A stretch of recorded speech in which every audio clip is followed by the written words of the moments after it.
Why don't you show up with that beard? Yes. Good evening, friends. Thank you for joining in with us tonight as we pick up our Bible study here in Philippians Chapter 4. For those of you that are very disappointed that we missed our midweek opportunity, we do apologize for that. We got wrapped up in helping some sacred selections couples, actually one couple really, raise some funds to adopt a baby this week. And so hopefully that's worth more of our time than tuning in for this Bible study. So we're sorry if you were looking for that Thursday or Friday. We got a little tied up, but we'll get back on track this week as we pick up our studies here in Philippians and after raising money for a good cause. So Michael, let's just real quick. I don't want to spend too much of our time tonight on that, but how's everything in Somerset? And won't you give us an update on how the cause wound up on Saturday? Yeah, well, thank you. And I know that there's a lot of folks in Danville that get a thank you for this too.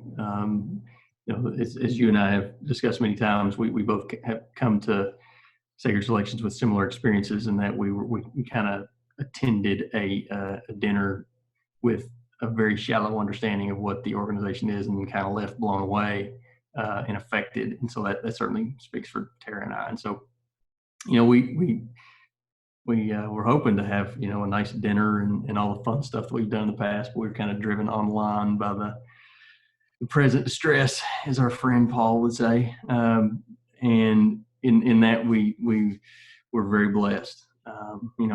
There's I kind of internally wonder if making it too much about me being the monkey on screen some of the time trying to raise money.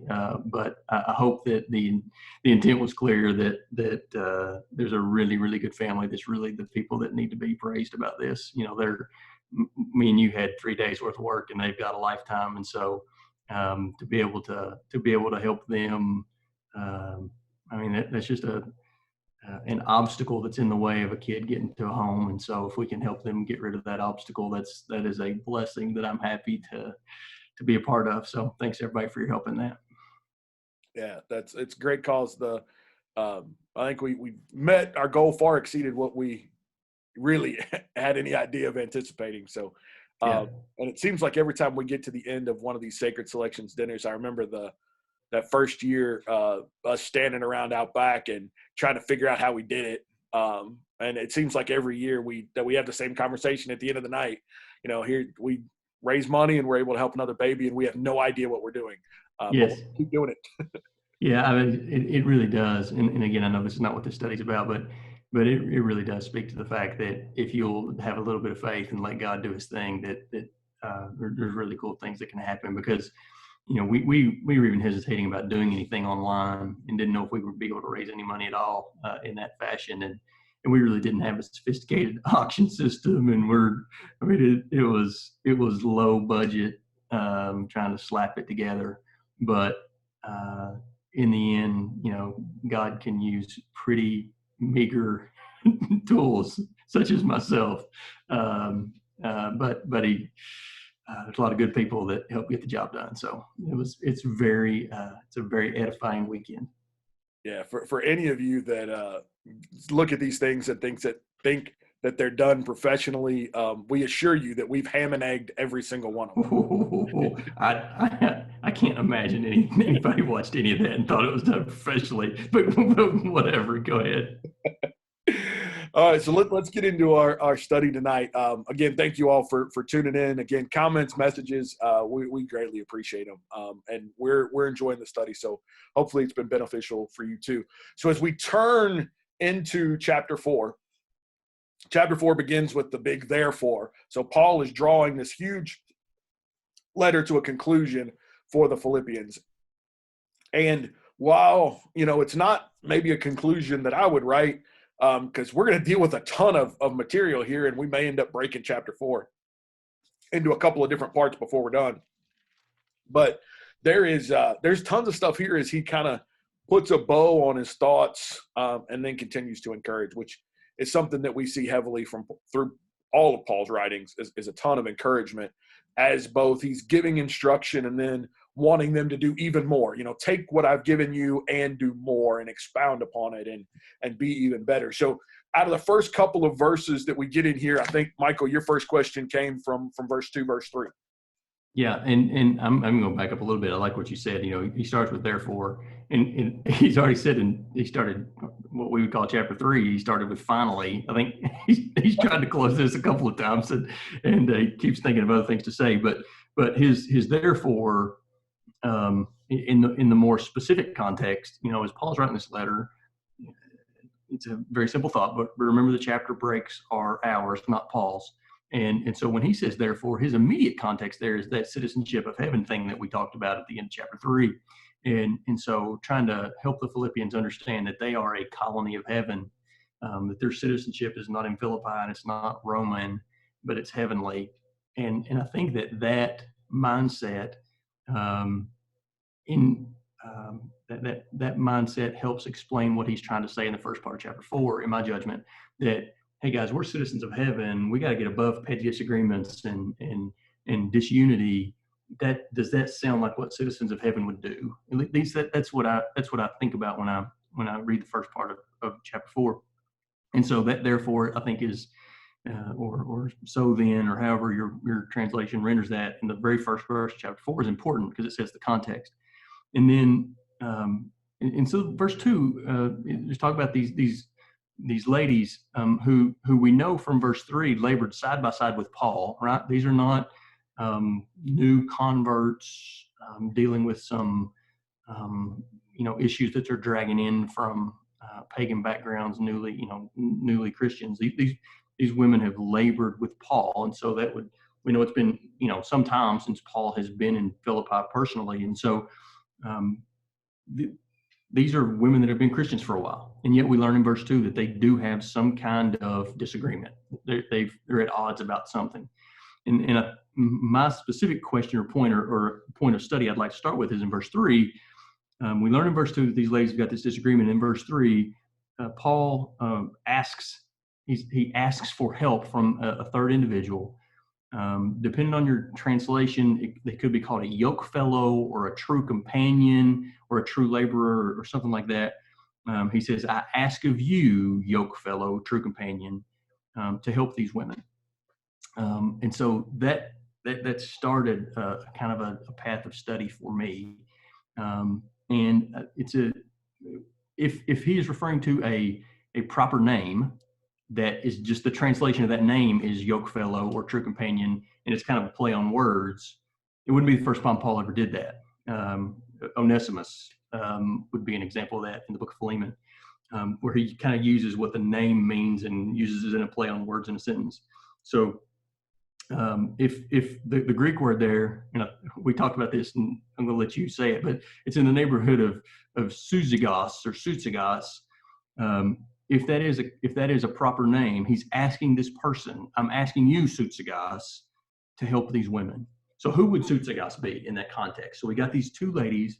We know from verse 1 that this church in Philippi has both elders and deacons. And so this individual that he names, he asked a specific person to help these women. So here would be what I would posit to you, and I think can drill into a little bit. There's a little bit of speculation in here for sure, but I think this speaks to a couple things that make this really interesting and meaningful. One is Paul knew enough about the congregation in Philippi that he knew the person who was best suited to handle this situation. This true companion, whoever he's talking about, if it is a soutsigos, and again, that's the Greek word that is translated in many of your translations, either yoke fellow or true companion. I'm going to posit that it's a proper name. He knows enough about this guy to know that he's the right guy to handle the situation.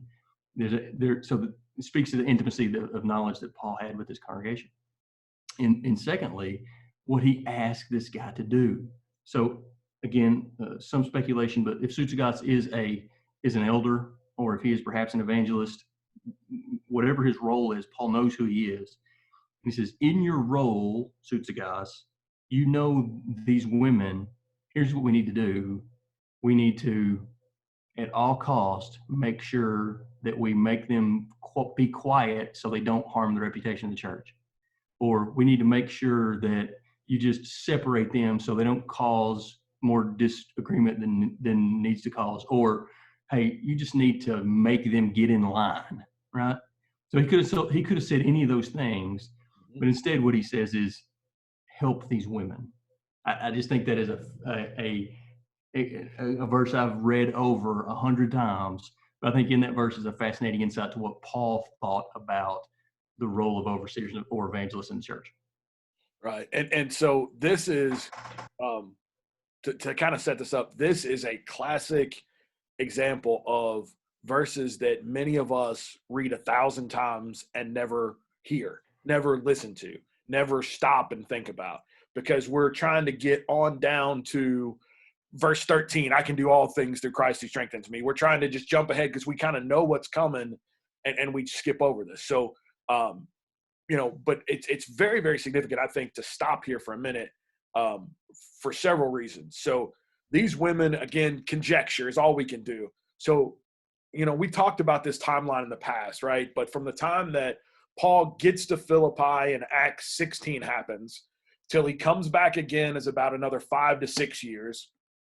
And then to the time he writes this letter, it's 11 years from the night that they spent in jail. All right. So we're talking about stuff that happens over about an 11-year span. And he spent maybe 3 or 4 weeks with them over 11 years. So I think it's I'm not downplaying Paul in that, but I think it's significant that the time that he spent there has been very meaningful, right? Now, outside of that, there's a special relationship that he has with Timothy, who spent some time there, because he talks about Timothy in chapter 2, Epaphroditus, who has come to him once and again, and let's not forget Luke, who was a big-time traveling companion of his that spent quite a bit of time there. So Paul, while he wasn't there, it's very obvious he kept tabs on the group, to use a terrible phrase, right? No question. He had insight into the group. There's no question. Insight in the group. And he asked about them, wanted to know about them, was involved. This is probably not the only letter from Paul that went back and forth to Philippi. I would imagine there's a lot more information carried back and forth. So Paul's very interested in this. In my opinion, these ladies that labored with him probably were some of the ones by the water with Lydia, maybe part of Lydia's household, or at least were in that camp if they spent time and labored with Paul. Because where did Paul first go when he got to Philippi in chapter 16? Remember, he goes to the place of prayer. There's not a synagogue. There's not a place in town. So he goes there. So the very first people he meets, and Lydia and her household are converted, well, then they go and do work in town and are trying to convert others, and that's the establishment of the church of Philippi. So probably they're there. Could be, they were converted somewhere else along the way, and they've hooked up in other cities, and now they're there. Who knows? But they've spent quite a bit of time with Paul. And I think it's significant that he cares about them and wants to help them. But this phrase or this person, I'm tend to be in the camp that you are, Michael, that I think it's a proper name. I think he's asking a specific person for help. And in asking that specific person for help, there's several commentators that I've read that say he's probably one of the elders that this letter is addressed to. A few other commentators think maybe he's the evangelist that's there. But I think it's so significant, the word. I want you to help them. And helping them is, he wants them to get better, right? And I think sometimes elders, preachers, deacons, whatever, we think the best way to help people is to either, one, force them to get along, or two, just separate them. Mrs. Johnson, you sit at the front right pew, and Mrs. Smith, you sit in the back left pew, and y'all don't make a fuss here at the church. And if you can't, one of y'all got to go to the next church. That's not helping them.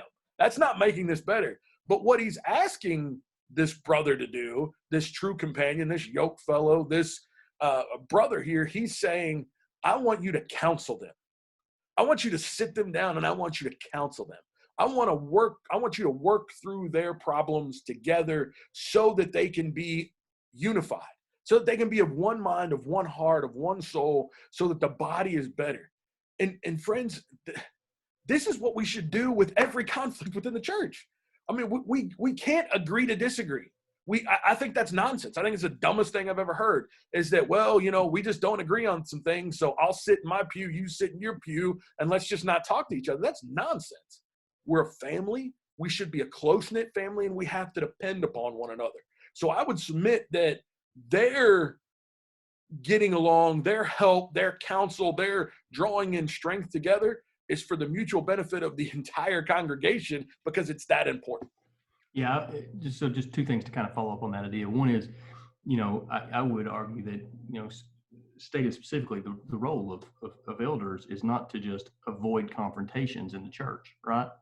Now certainly that would be a fruit. That would be a fruit of good work being done. But just this idea that quell the rebellions is not the role, right? And I think that should speak to all of us who want to be elders someday, right? Is that remember, the goal is souls, and it's not let's make sure things don't get escalated. Let's make sure that everybody's loving each other and being of one mind.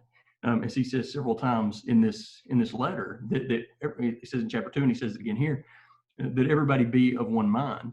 Now, the part that I think, so that'd be my overarching thought is, I think I agree with you that running past that word "help these women" or that phrase "help these women," that's a place to bed down and think about for a little bit. That the role that this person was asked to play in counseling and bringing these two ladies together. The second thing that I would just, I don't know if this is push back on a little bit, but at least talk about a little bit is, and we've talked about this before, is what was the real issue with these women? Was it that one was doctrinally wrong and one was doctrinally right? I guess perhaps there's a chance of that, but I wonder if that was the case, if Paul would have said, I beseech Euodia and I beseech Syntyche, or however you say her name. He addresses, he entreats, he begs both of them to come together, which in my mind probably indicates more the fact that this was an attitude of love problem, more than one being wrong, one being right. He entreats both of them to come together, and so we are not going to have 100% unity on all questions that ever come up. So and obviously doctrinally we got to be, and we've talked about this before, we got to be unified on the important points of doctrine, for no question. But there are going to be, incidental things in doctrine that come up, and there's going to be some ideas and points that come up that we're going to disagree on, but in this case, not that they should agree to disagree, but that they should, again, if there's a doctrinal, I think Paul would have made some indication one was right or one was wrong. Not that they should agree to disagree, but that they should come together, see where the other person was coming from, understand the point of view of the other person, and agree that they were going to be in unity and in love, even if they fully didn't agree with the point of view of the other person. So anyway, just a flavor of difference on what you said there.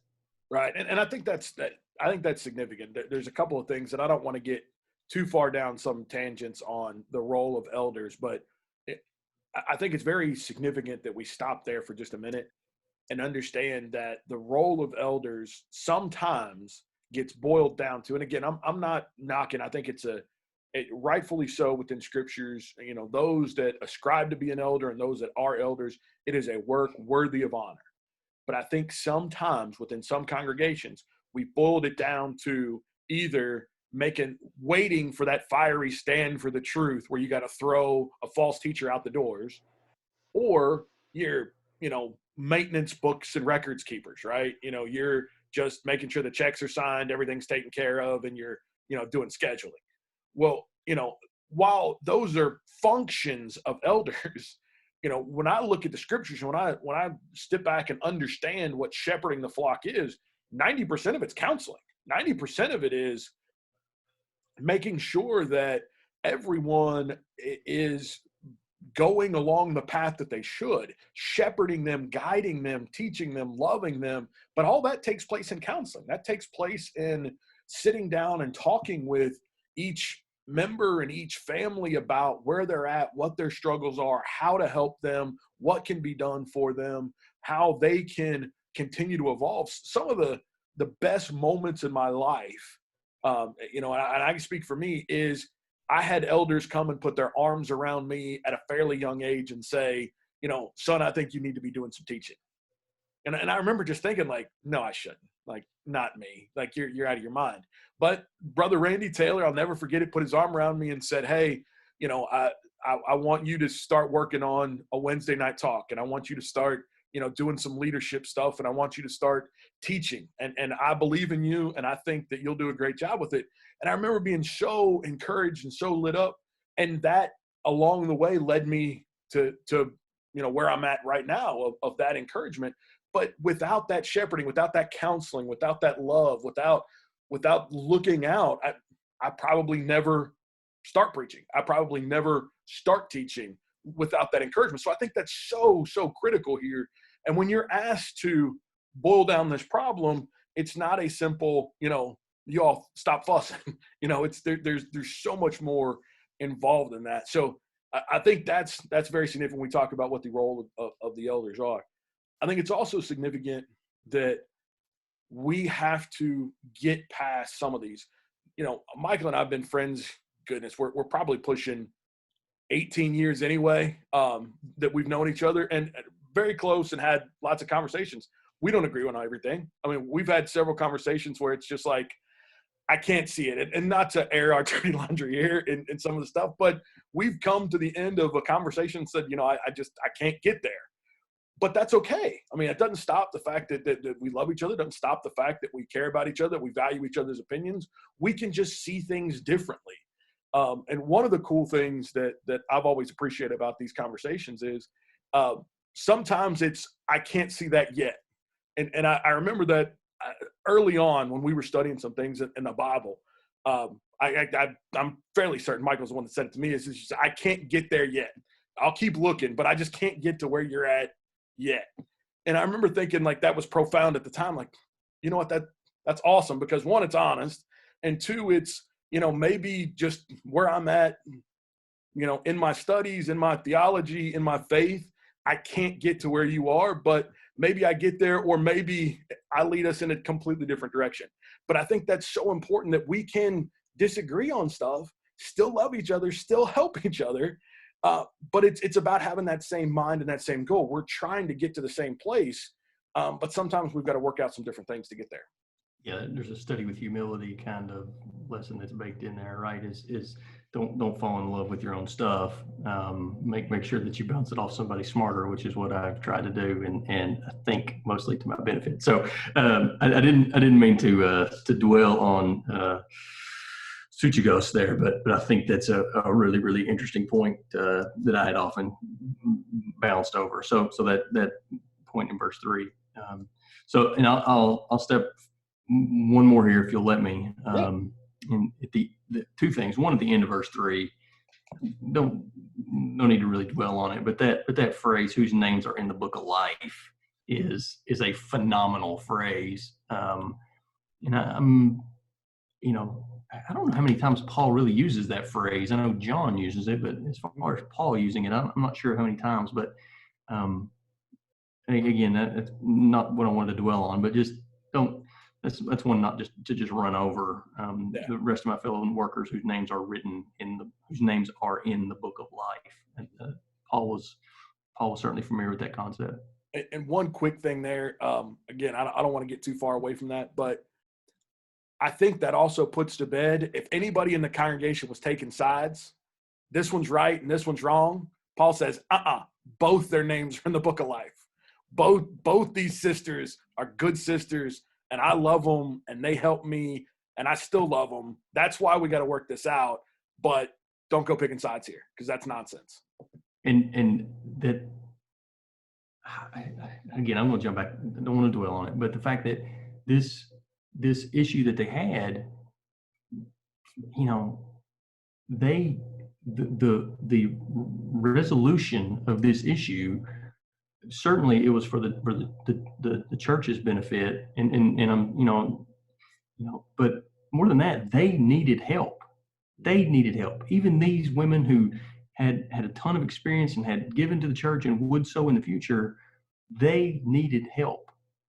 Anyway, it had to be pretty significant. Their disunity made it all the way back to Rome, right? And so they had to be pretty significant. And one more, again, we keep saying this. We're worse than Paul here trying to wrap this up. Finally, brethren. But I think the other thing here is, if these good sisters whose names are written in the book of life need help, what about bums like us, right? Amen.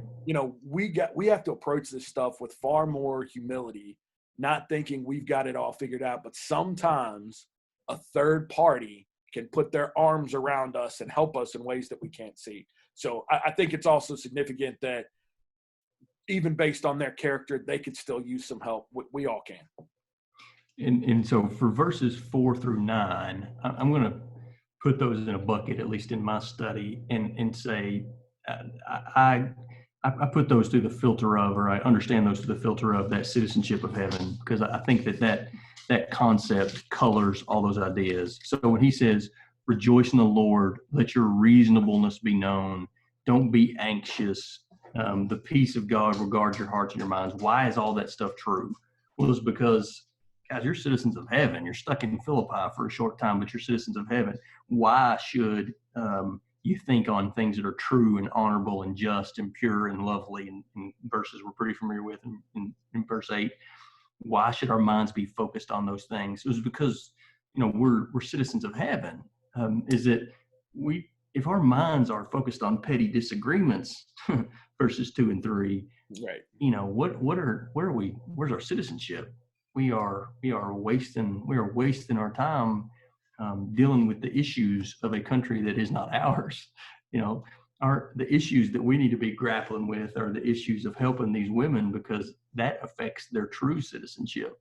Not about petty issues of an earthly kingdom that we're not going to keep. So that series of verses, my judgment is that the Philippians would have understood those in that context after hearing that idea of citizenship.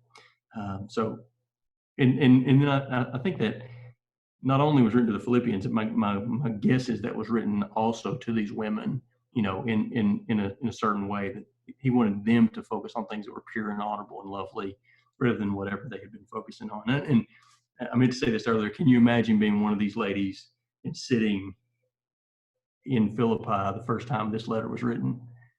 That's an overwhelming. First of all, Paul thought of me, but our little issue that's happening here in Philippi, the Apostle Paul knows about it in Rome. That had to be pretty heavy.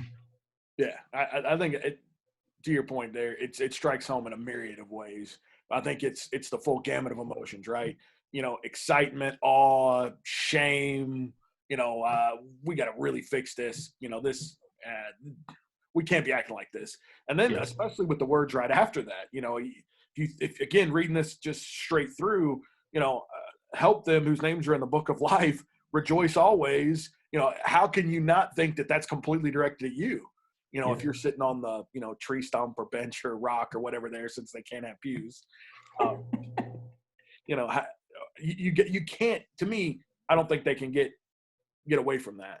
And then as he picks up there in 8:2, again, another one of these finalies, let's bring this on, on around, whatever's true, honorable, just, pure, lovely, commendable, if there's excellence, if there's anything worthy about praise. He's just saying, in my terrible vernacular, get your mind right. Like, these are important things. These are, bring everything around, forget anything else. These are the things that you need to keep your mind on. And I think that's, like, to me, that's your perfect lesson anytime. Like, anytime you get down some of these rabbit holes, and it's easy to do now, right? You can get on Facebook, Twitter, wherever, and start reading articles about, how either side of this, right? That, the whole COVID thing is complete overreaction, and, it's terrible, and the government's destroying the economy, and they're trying to become authoritarian, right? You can read that.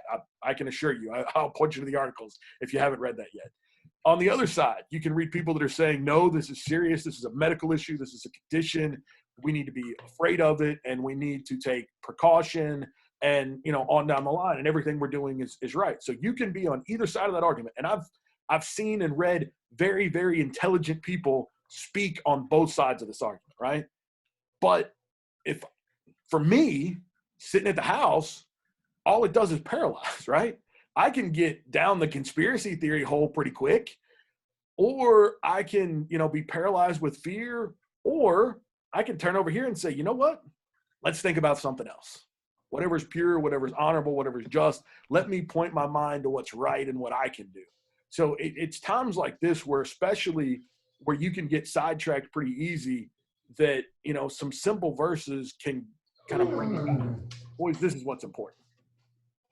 Yeah, just makes me think, what would Paul have said about COVID? Would he have written paragraphs and chapters about, this is the correct Christian response, this is not the correct Christian response, and these ways of worship are acceptable and these are heretical, or would he have said, now, since we're in this distress, here is an opportunity that some people are going to be more open to hearing about Jesus? I mean, I'm persuaded that Paul's attitude toward this would not have been, probably not a rabbit hole we want to go down, but how would he have responded to this? Because what Paul literally faced in different times and places during his life was significantly more hindered politically than anything that we're going to face in the last 2 months or ever. And yet his letters aren't riddled with, now politically, here are the actions that we should take in order to make sure that, you just don't read that, pray for the rulers and honor the king. You get that, pray that you're able to live a quiet and peaceful life. You certainly get that. But here are the political maneuverings that make the gospel easier.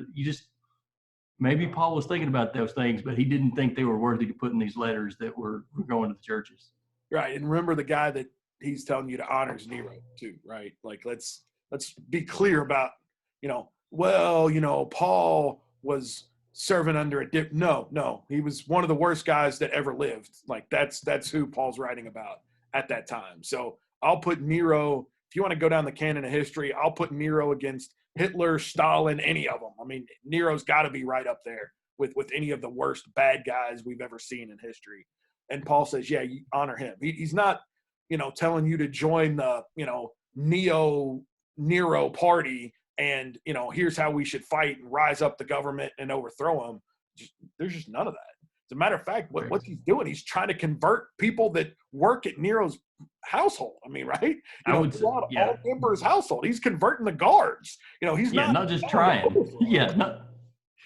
Not just trying. He's converting them. According to verse 22 of this chapter. Right. I do think that your point's well taken. At verse 8, what was he focused on? Hey, your citizenship is in heaven, right? That probably speaks a lot to all of these. How wrapped up politically does our spiritual life need to be? Well, if our citizenship's in heaven, then my politics are heavenly politics, and what happens here. I hope that, and we're going to continue to pray for a quiet and peaceful place where we can worship and spread the gospel in peace. But I do think it's significant what Paul found worthy to write about during his time. Yeah, and there's lessons we can look at it. Jesus on taxation. What was Jesus's effective tax rate?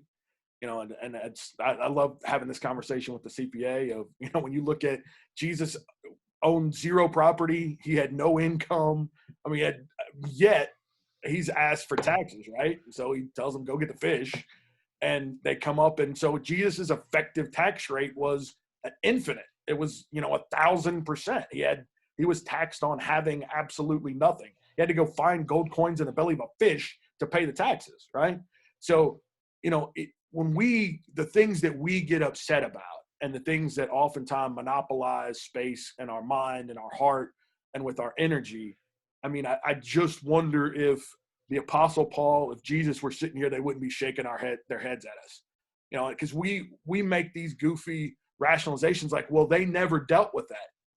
I think Jesus would tell you he had a pretty unfair tax code. I mean, I think Paul would tell you, the government really wasn't set up for him to succeed. I mean, other than the nice roads, right? Outside of that, it wasn't really set up for Paul's success. 100%. And what should Jesus do? I mean, this point's been made 100 times, but what should Jesus do? Jesus should make the tax collector and the zealot join arms and fight their way toward heaven, because that's where their citizenship is. And that's exactly what happened with Jesus's 12, right? There was a zealot and there was a tax collector. And politically, I mean, that makes Democrat and Republican look, pitiful.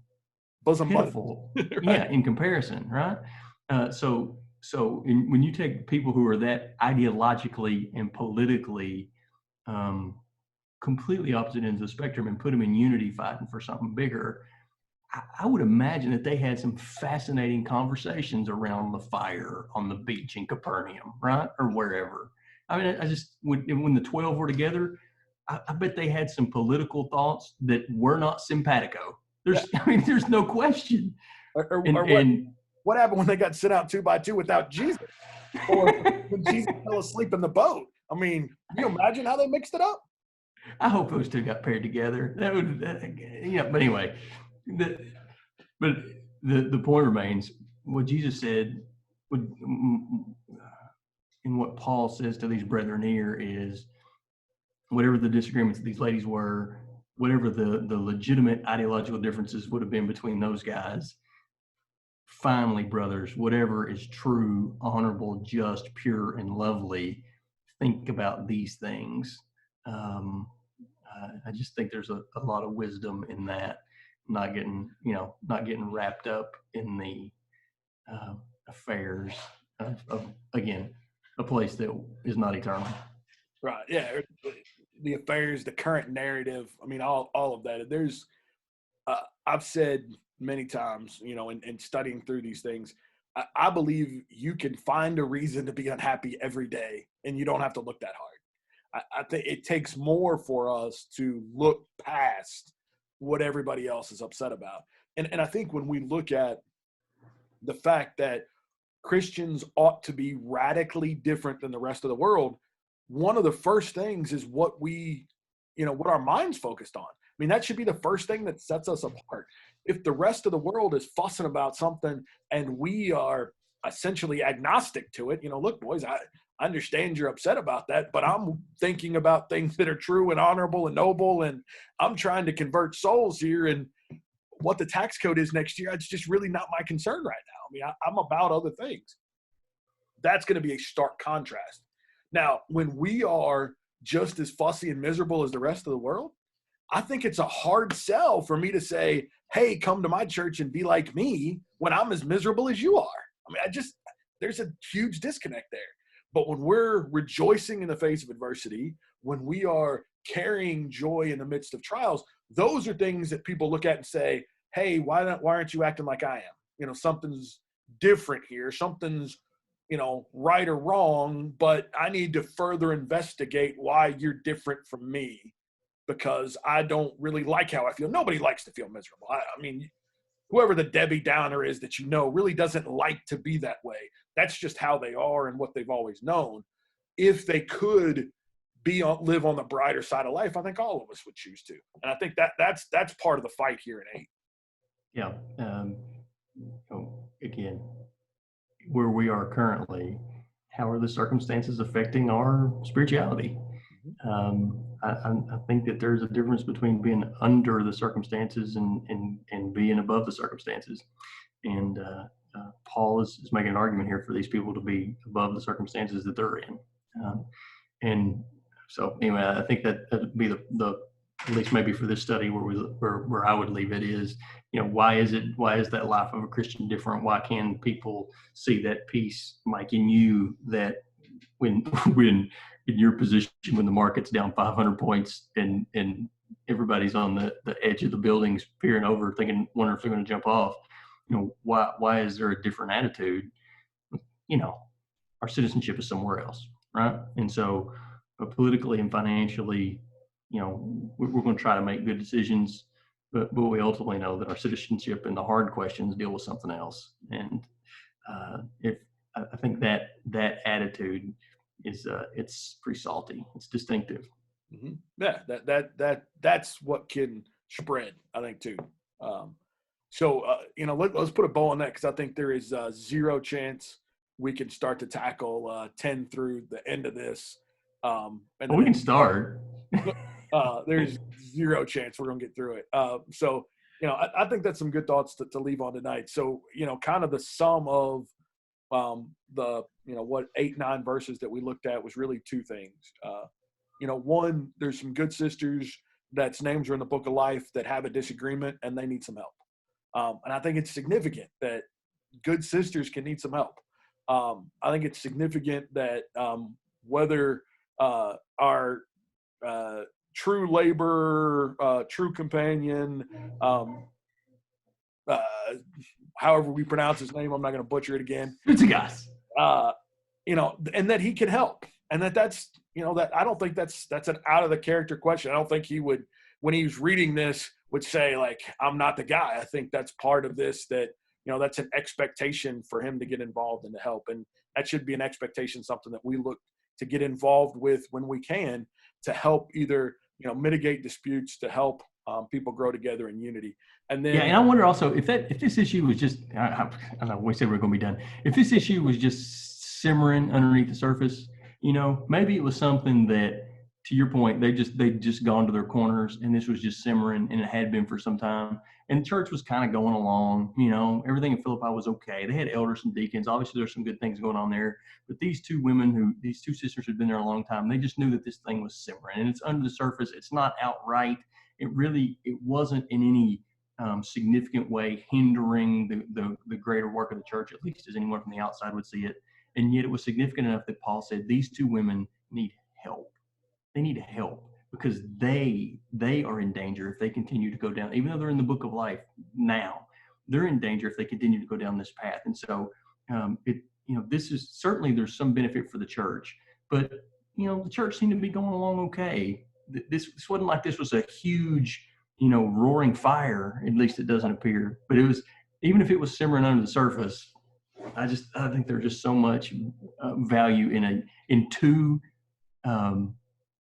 seemingly what's the right word, nondescript sisters in Philippi. Paul cared enough to make that point to help them. Okay. Here's the thing too. Again, I think we've beat the fire out of this dead horse, but this is not chapter 1, verse 1, right? This is, I don't care how you organize this thing. This is one of the last 2 paragraphs of the letter. This is a by the way, right? This is not a, I'm writing to you specifically to address this issue. This is a, in my conclusion, hey, help these sisters out. And I'm not, and please don't misunderstand me. I'm not diminishing anything that's written here. It's all significant. It's all important. But contrast this with 1 Corinthians, right?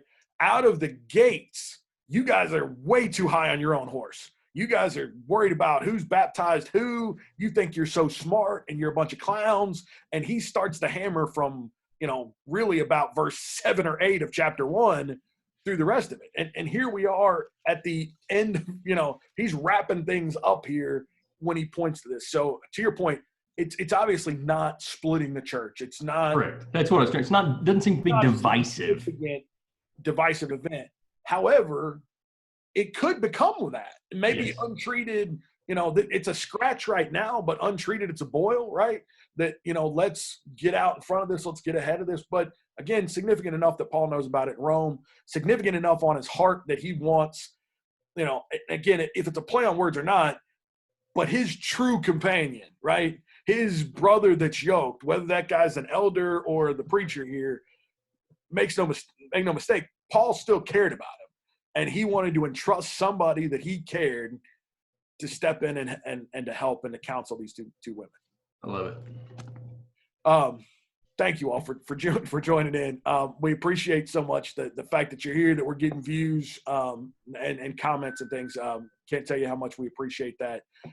Stick along for the ride. We're going to do one more of these some point next week and wrap up the book of Philippians. And we're also all ears. If you want to, in the comments below, if you want to throw out some suggestions, something else you'd like to hear us go back and forth on and go through, we're all ears, or if we don't hear anything, we'll just pick our own topic anyway and keep moving through it. Again, thanks for tuning in. Appreciate your work in the study, and always appreciate the discussion, Brother Ray. Have a good time, my man. Thank you.